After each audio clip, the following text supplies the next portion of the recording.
Il existe une expérience que presque personne n'ose tenter 2 fois.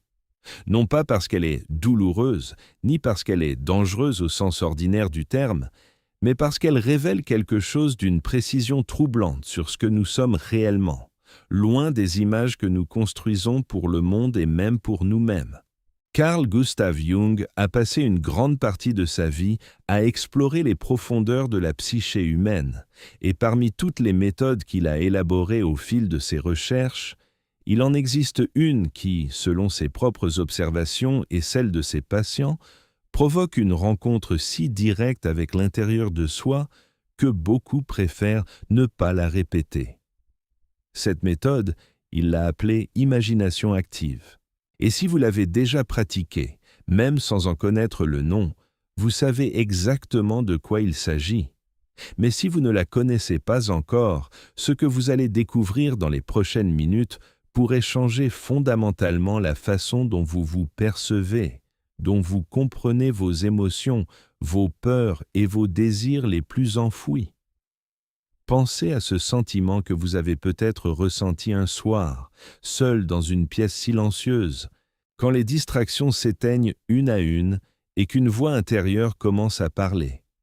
Pas une voix audible, mais une présence, une sensation que quelque chose en vous attend d'être entendu. La plupart d'entre nous, à ce moment précis, allument la télévision, ouvrent une application sur son téléphone, cherche n'importe quelle forme de bruit ou d'agitation pour ne pas rester seul avec cette présence. Jung considérait que cette fuite instinctive était l'un des phénomènes les plus révélateurs de notre époque, car ce que nous fuyons dans ces instants de silence n'est pas le néant, c'est nous-mêmes. C'est la partie de notre psyché que nous n'avons jamais acceptée, jamais nommée, jamais regardée en face. Et cette partie, contrairement à ce que nous espérons, ne disparaît pas parce que nous détournons le regard. Elle continue d'agir, d'influencer nos choix, nos réactions, nos relations, souvent d'une manière que notre conscience rationnelle ne comprend pas. L'imagination active est précisément la technique que Jung a conçue pour entrer en contact direct avec ses forces intérieures. Ce n'est pas une méditation au sens traditionnel du terme. Ce n'est pas une visualisation guidée destinée à procurer un sentiment de calme ou de bien-être. C'est quelque chose de bien plus étrange, de bien plus exigeant et pour beaucoup, de bien plus dérangeant. Jung lui-même a traversé des années de confrontation intense avec ses propres images intérieures après sa rupture avec Sigmund Freud, une période qu'il a qualifiée de descente dans l'inconscient et qu'il a documentée dans ce qui est devenu l'un des textes les plus mystérieux et les plus fascinants de la psychologie du XXe siècle, le Livre rouge. Cette expérience personnelle lui a appris que l'inconscient n'est pas une archive passive de souvenirs refoulés. C'est une présence vivante, dynamique, dotée d'une logique propre, capable d'initiative, capable de surprise, et parfois capable de vous montrer des vérités sur vous-même que vous n'aviez aucune envie de voir. Avant d'aller plus loin, je voudrais vous poser une question qui mérite quelques secondes de réflexion honnête. Y a-t-il dans votre vie une émotion que vous évitez systématiquement, une colère que vous ne laissez jamais s'exprimer, une tristesse que vous réprimez depuis si longtemps que vous avez presque oublié qu'elle existe, une peur si ancienne qu'elle est devenue le fond sonore imperceptible de votre quotidien? Si quelque chose en vous répond à cette question, même timidement, écrivez dans les commentaires le mot « présent ». Ce mot simple sera votre façon de signaler à vous-même et peut-être à quelqu'un d'autre qui lit en ce moment que vous êtes prêt à regarder à l'intérieur. Et ce geste, aussi discret soit-il, a une valeur que vous ne pouvez pas encore mesurer. Revenons à cette technique que Jung a perfectionnée au cours de décennies de pratiques cliniques et d'exploration personnelle. L'imagination active commence par un état que Jung décrivait comme un abaissement du niveau de conscience. Ce n'est pas le sommeil, ce n'est pas la transe, c'est plutôt cet espace intermédiaire que vous connaissez peut-être le soir, juste avant de vous endormir, quand les pensées commencent à se désorganiser légèrement, quand des images surgissent sans que vous les ayez appelées, quand la frontière entre la pensée volontaire et les productions spontanées de l'inconscient devient plus perméable. Dans cet état, Jung demandait à ses patients de se concentrer sur une image, une émotion, un rêve récent ou même une sensation physique persistante, et de la laisser se développer librement, sans chercher à contrôler, sans chercher à interpréter immédiatement, mais en observant avec une attention totale ce qui se produit. Ce qui distingue l'imagination active de la simple rêverie, c'est précisément cela, l'attention. La rêverie est passive. L'imagination active est une forme d'engagement conscient avec les contenus de l'inconscient. Vous ne vous laissez pas emporter par le courant. Vous descendez dans la rivière en restant conscient que vous y êtes, en observant ce que la rivière transporte, en notant les formes qui émergent sous la surface. Et c'est cette tension entre la conscience vigilante et le laisser-faire de l'inconscient qui rend la pratique aussi puissante et aussi déconcertante. Pour comprendre pourquoi cette technique peut provoquer une forme de peur, il est nécessaire de comprendre quelque chose d'essentiel dans la théorie jungienne.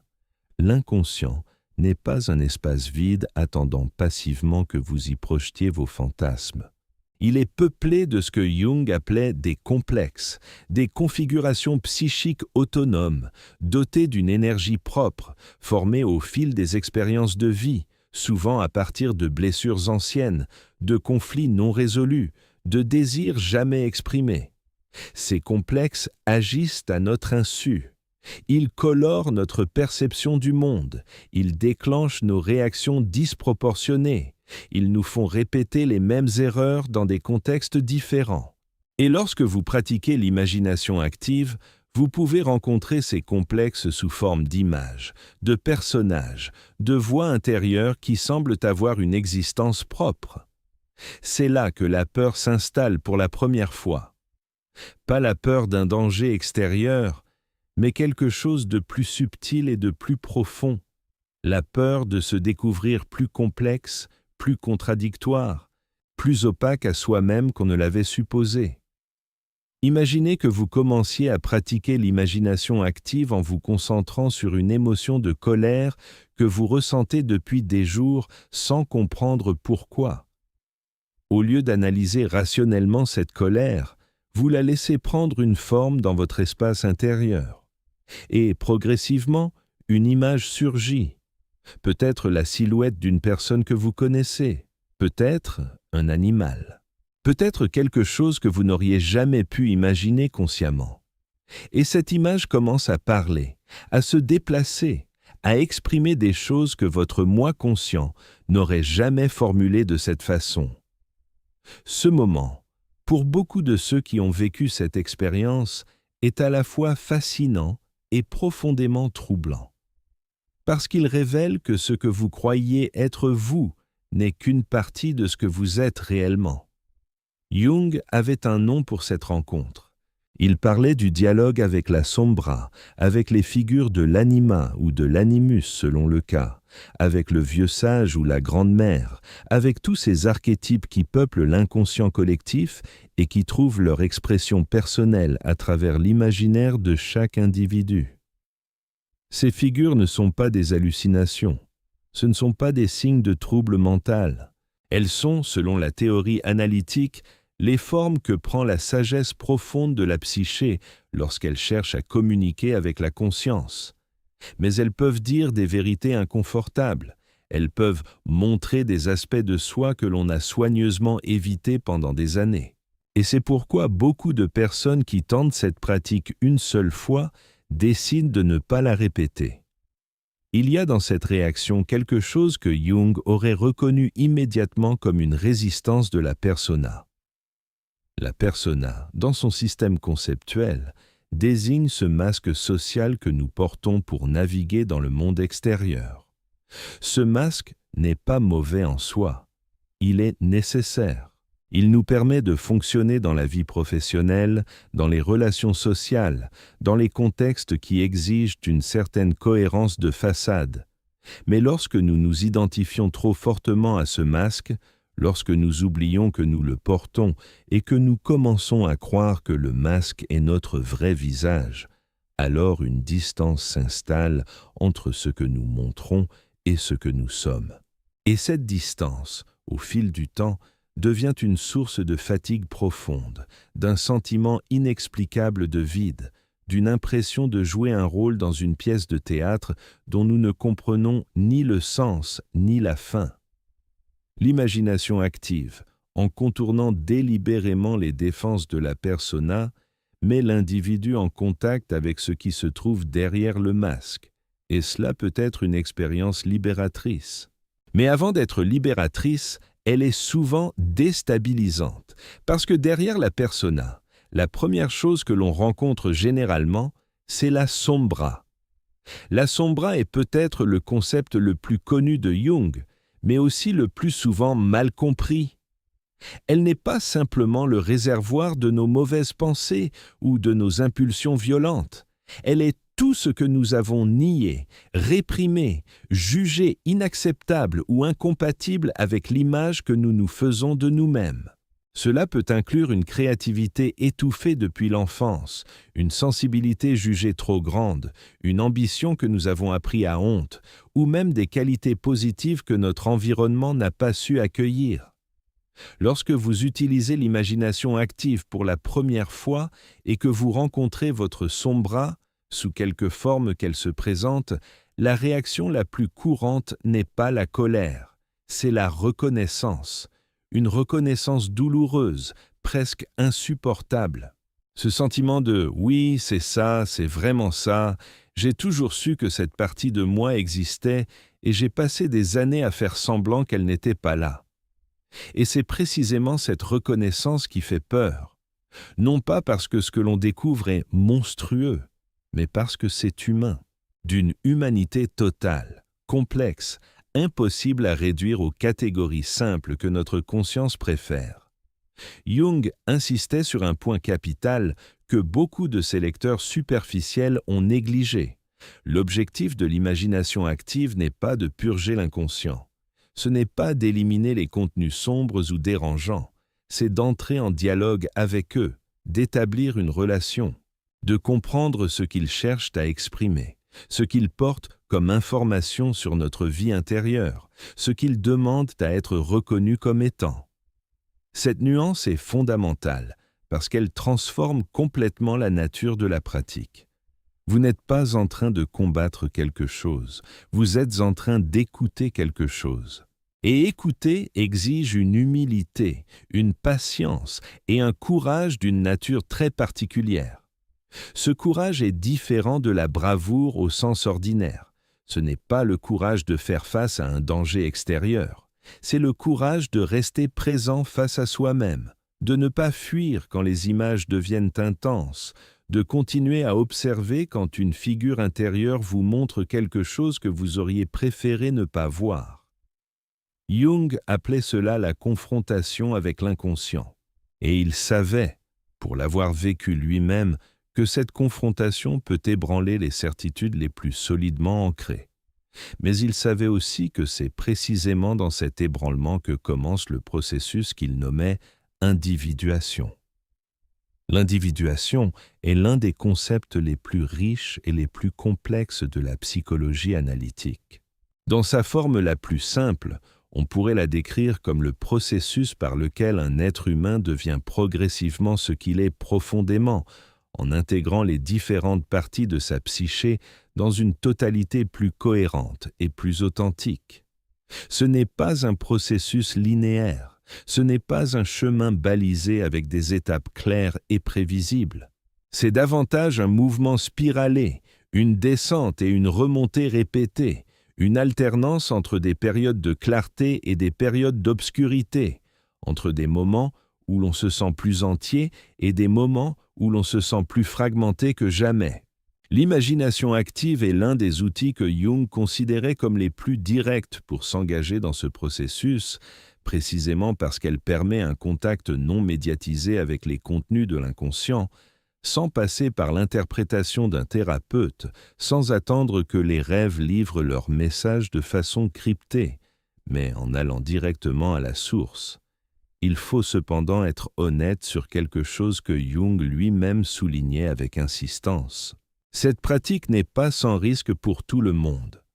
Pour des personnes traversant des états psychologiques très fragiles, pour ceux qui ont du mal à distinguer l'imaginaire de la réalité de façon suffisamment stable, l'imagination active peut devenir une porte d'entrée vers des expériences déstabilisantes qui nécessitent un accompagnement professionnel.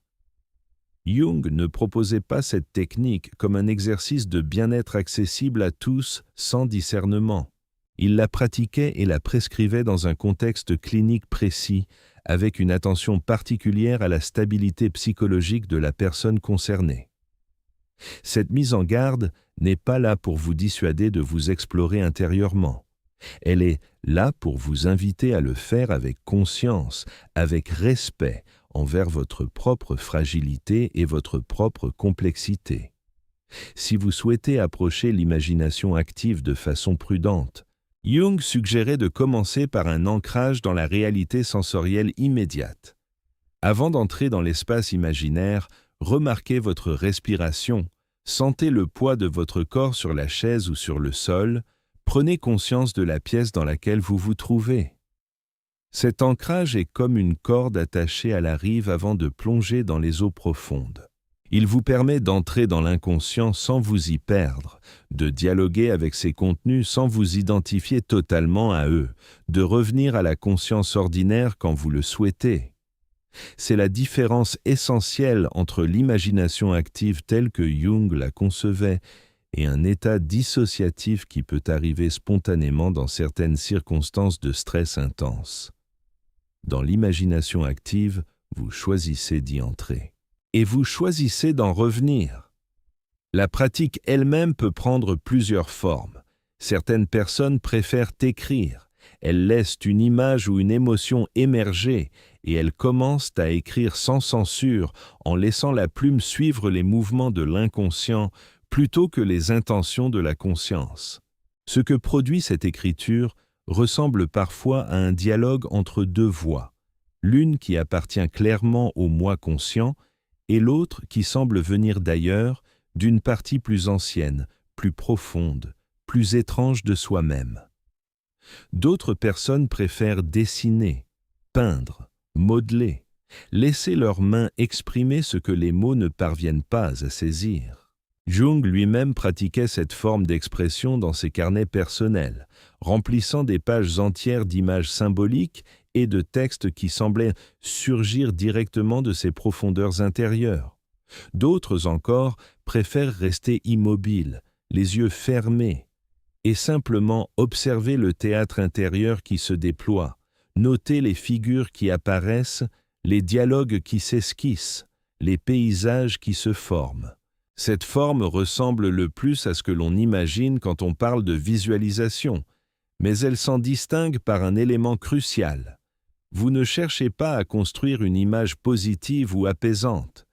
Vous accueillez ce qui vient, quelle que soit sa nature, qu'il soit beau ou troublant, familier ou étrange, attendu ou totalement surprenant.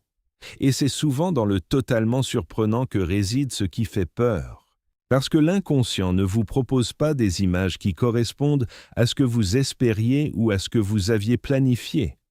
Il vous propose des images qui correspondent à ce dont vous avez besoin, ce qui est souvent très différent. Et reconnaître ce dont on a besoin, plutôt que ce que l'on veut, peut être une expérience profondément déstabilisante. Vous pourriez vous attendre à rencontrer une figure bienveillante et découvrir à la place une présence que vous ne reconnaissez pas au premier regard.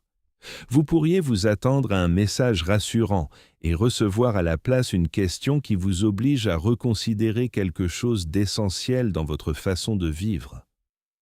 Jung décrivait cela en utilisant la métaphore du miroir. L'imaginaire actif, disait-il en substance, n'est pas une fenêtre sur un monde fantastique extérieur à soi. C'est un miroir d'une profondeur inhabituelle, capable de réfléchir non pas le visage que vous présentez au monde, mais celui que vous portez dans les parties les moins éclairées de votre intériorité. Et regarder dans ce miroir exige une forme de courage spécifique, celui d'accepter que l'image que l'on voit ne ressemble pas toujours à celle que l'on espérait. Il y a quelque chose d'extraordinairement libérateur dans cette rencontre, une fois que la première vague de résistance ou d'inconfort est passée. Parce que ce que vous avez fui pendant des années ne disparaît pas. Il attend. Il accumule de l'énergie. Il se manifeste de façon indirecte dans vos comportements, dans vos rêves, dans vos symptômes physiques parfois, dans vos relations avec les autres. Et lorsque vous choisissez enfin de lui faire face directement dans cet espace intérieur que l'imagination active vous ouvre, quelque chose se détend. Pas toujours immédiatement, pas toujours confortablement, mais il y a un mouvement, une circulation qui reprend là où il y avait eu un blocage, une énergie qui revient disponible pour être vécue plutôt que dépensée à maintenir le refoulement. Jung observait que ces patients qui s'engageaient sérieusement dans cette pratique connaissaient souvent une transformation progressive de leur rapport à leurs propres émotions. Les colères qui autrefois éclataient de façon imprévisible et disproportionnée commençaient à devenir plus lisibles, plus gérables, parce qu'elles avaient trouvé un espace de reconnaissance intérieure. Les angoisses qui semblaient sans objet précis commençaient à se cristalliser autour de contenus que l'on pouvait examiner, questionner, dialoguer avec eux au lieu de les subir. Les rêves, qui pour beaucoup sont de simples perturbations du sommeil ou au mieux des curiosités anecdotiques, devenaient des sources d'informations précieuses sur des dynamiques intérieures que la vie diurne ne permet pas de voir clairement. C'est ici que l'on comprend pourquoi Jung accordait une telle importance aux rêves dans sa pratique thérapeutique. Pour lui, les rêves et l'imagination active sont des phénomènes de même nature, deux formes différentes du même dialogue entre la conscience et l'inconscient. La différence principale est que les rêves surviennent sans invitation, pendant le sommeil, quand les défenses conscientes sont naturellement abaissées. L'imagination active est, elle, un acte délibéré, une invitation que vous adressez à votre propre profondeur. Et comme toute invitation sincère, elle mérite une réponse sincère. Mais pourquoi est-ce que cela fait peur après une seule fois ? La réponse la plus honnête est peut-être celle-ci, parce qu'on ne peut plus prétendre qu'on ne savait pas. Avant de pratiquer l'imagination active, il est toujours possible de se convaincre que ces conflits intérieurs sont simplement une conséquence des circonstances extérieures, que ces répétitions sont dues à la malchance, que ces peurs sont rationnelles et proportionnées, que son vide intérieur est une réalité objective et non une invitation à explorer quelque chose de plus profond. Après avoir pratiqué l'imagination active, même une seule fois, cette possibilité de se raconter ces histoires devient beaucoup plus difficile à maintenir. On a vu quelque chose, on a rencontré quelque chose, et ce quelque chose avait un visage reconnaissable, même s'il était étrange. C'est là que la peur et la fascination se mélangent d'une façon qui est propre à cette expérience. Parce que ce que vous avez rencontré, aussi troublant que cela puisse avoir été, était vous. Une partie de vous que vous ne connaissiez pas encore conscieusement ou que vous connaissiez de façon vague et que vous n'aviez jamais eu le courage de regarder en face. Et cette rencontre, quelle que soit la forme qu'elle prend, a une qualité que peu d'autres expériences psychologiques peuvent égaler. Elle est authentique. Elle ne vient pas d'un livre, elle ne vient pas des mots d'un thérapeute, elle vient de l'intérieur même de votre existence. Jung écrivait que l'inconscient est non seulement une réserve de souvenirs oubliés et d'instincts refoulés, mais aussi une source de créativité, de sagesse et de renouvellement que la psyché humaine recèle et que la conscience rationnelle ne peut pas produire par elle-même. En pratiquant l'imagination active, vous ne descendez pas dans un abîme sans fond, vous descendez dans une mine dont vous ne connaissez pas encore l'étendue, mais qui contient des ressources que vous n'auriez jamais pu trouver en restant à la surface. Ce voyage est exigeant, Il peut être effrayant. Il peut provoquer une remise en question que vous n'avez pas demandée et que vous ne saviez pas qu'il vous fallait. Mais il peut aussi, à terme, vous rendre à vous-même d'une façon que rien d'autre ne peut accomplir. La question qui reste à poser, après tout cela, est simple dans sa formulation et complexe dans sa réponse. Êtes-vous prêt à vous rencontrer vraiment ? Pas l'image que vous projetez dans le monde, pas la version de vous-même que vous avez construite pour être aimé, admis, respecté ou simplement toléré. Mais vous, dans votre complexité réelle, avec vos contradictions, vos désirs inavoués, vos peurs les plus anciennes, vos qualités que vous n'avez jamais osé revendiquer et vos faiblesses que vous n'avez jamais osé reconnaître. Jung n'a jamais prétendu que cette rencontre était facile. Il n'a jamais promis qu'elle serait immédiatement confortable. Mais il a consacré sa vie entière à démontrer qu'elle était nécessaire et que sans elle, quelque chose d'essentiel dans l'être humain reste endormi, inutilisé, une potentialité qui ne se réalise jamais parce qu'elle n'a jamais été appelée. Si quelque chose dans ce que vous venez d'entendre a résonné en vous, si une pensée a surgi que vous n'attendiez pas, si une image vous est venue que vous ne comprenez pas encore mais qui semble vouloir vous dire quelque chose, alors peut-être que cette résonance est déjà une forme d'invitation. Peut-être que votre inconscient, à sa manière toujours oblique et symbolique, vous signale qu'il y a quelque chose là, quelque chose qui attend d'être entendu, quelque chose qui a été patient pendant très longtemps et qui commence à manquer de patience. La psychologie analytique de Jung n'est pas une religion. Ce n'est pas une promesse de bonheur. Ce n'est pas une technique de développement personnel qui vous donnera en 10 jours la vie que vous avez toujours rêvé. C'est quelque chose de bien plus honnête et de bien plus exigeant que cela. C'est une invitation à prendre la mesure complète de ce que vous êtes, avec la bienveillance d'un regard qui n'exclut rien et le courage d'un engagement qui ne se détourne pas de ce qu'il trouve. Et cette invitation, si vous choisissez de l'accepter, commence par un seul acte. Vous asseoir, fermer les yeux, laisser le silence s'installer et attendre de voir ce qui vient vers vous depuis la profondeur de votre propre intériorité. Ce qui viendra ne sera pas nécessairement ce que vous espériez, mais ce sera vrai. Et dans un monde qui offre tant de façons de se mentir à soi-même, la vérité de cet espace intérieur a une valeur que vous ne pourrez reconnaître pleinement qu'en l'ayant expérimenté. Une seule fois suffit pour comprendre pourquoi ce chemin est à la fois le plus difficile et le plus nécessaire que vous puissiez emprunter. Une seule fois suffit pour ne plus pouvoir prétendre que vous ne savez pas où vous trouvez. Si les idées que vous venez d'explorer vous ont touché d'une façon ou d'une autre, si quelque chose en vous a bougé pendant ces dernières minutes, ce canal est un espace fait pour vous.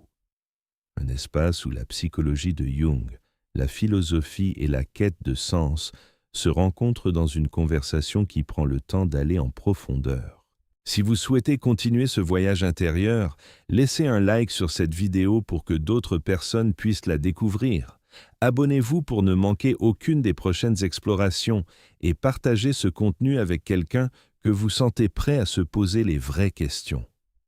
La chose la plus généreuse que vous puissiez faire pour quelqu'un que vous aimez est parfois de lui tendre la main en direction de lui-même.